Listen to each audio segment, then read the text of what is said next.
warahmatullahi wabarakatuh. Halo kawan-kawan, apa kabar nih? Sehat-sehat ya semuanya? Wah, semangat sekali nih. Pasti udah pada makan ya ini. Ngomong-ngomong soal makanan, teman-teman tahu nggak sih seperti apa proses pencernaan pada tubuh manusia? Ada yang tahu tidak? Tidak. Mari kita pelajari bersama-sama. Eits, jangan terburu-buru dong. Kita bernyanyi dulu yuk. Kita bernyanyi bersama-sama ya. 1, 2, 3.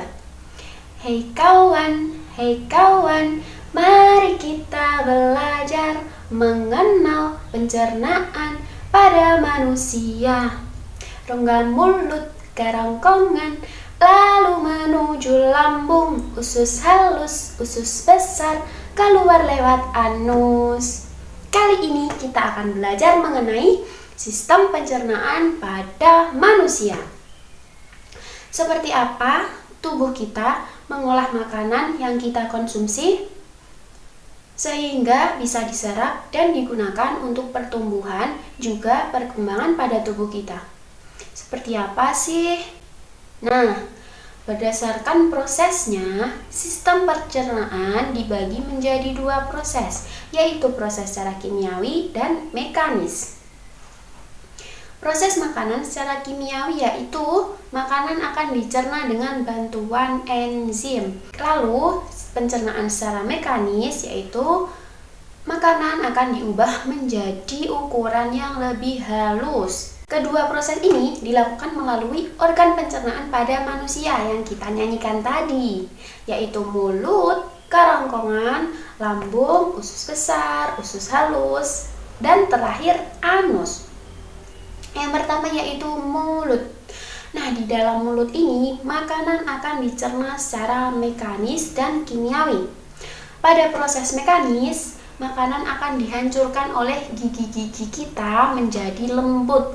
Sedangkan secara kimiawi dibantu oleh kelenjar ludah yang akan menghasilkan enzim yang bernama enzim ptyalin yang berfungsi mengubah amilin menjadi maltosa.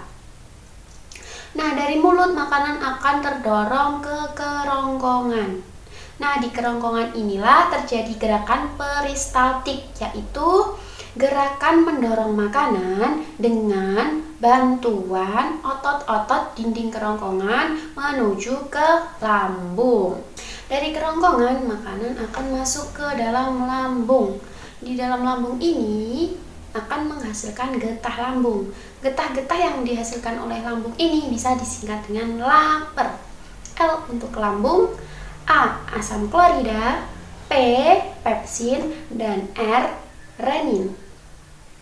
A. Asam klorida membunuh bibit penyakit. Pepsin, P mengubah protein menjadi pepton, dan R renin mengubah protein susu menjadi kasein. Lalu usus halus. Usus halus terdiri dari 3 bagian. Yang pertama ada usus 12 jari, usus kosong, dan usus penyerapan.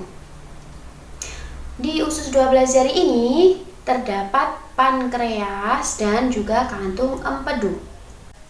Pankreas ini akan menghasilkan enzim PLTA. Apa itu? P pankreas, L lipase, T tripsin, dan A amilase. L enzim lipase ini akan mengubah lemak menjadi gliserol. T tripsin mengubah protein menjadi peptida dan asam amino. Lalu yang terakhir enzim amilase yang mengubah zat tepung atau amilin menjadi gula. Lalu lanjut menuju usus kosong. Di usus kosong ini makanan akan dicerna secara kimiawi yang bisa disingkat dengan masuk laeli. Apa itu? Maltase yang akan mengubah maltosa menjadi glukosa. Sukrase mengubah sukrosa menjadi glukosa. Lalu laktase mengubah laktosa menjadi glukosa. Lalu E untuk erepsin mengubah protein menjadi asam amino. Yang terakhir yaitu lipase mengubah lemak menjadi asam lemak dan gliserol. Lalu menuju usus penyerapan. Ketika masuk usus penyerapan, makanan akan langsung diserap oleh dinding-dinding usus, kemudian diedarkan oleh darah ke seluruh tubuh yang kemudian digunakan untuk proses perkembangan dan pertumbuhan. Nah, dari usus halus tersebut lanjut ke usus besar. Disinilah terjadi dua proses, yaitu makanan akan dibusukkan menjadi feses yang dilakukan oleh bakteri E. coli. Lalu di usus besar juga berfungsi mengatur kadar air pada feses agar feses mudah untuk dikeluarkan. Yang terakhir yaitu rektum dan anus. Rektum merupakan tempat penampungan feses.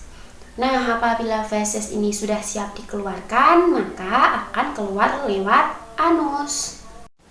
Nah, begitulah tubuh kita memproses makanan yang kita konsumsi, yaitu melewati organ pencernaan. Semoga kalian paham dan senang ya dalam mempelajarinya. Sampai jumpa. Wassalamualaikum warahmatullahi wabarakatuh.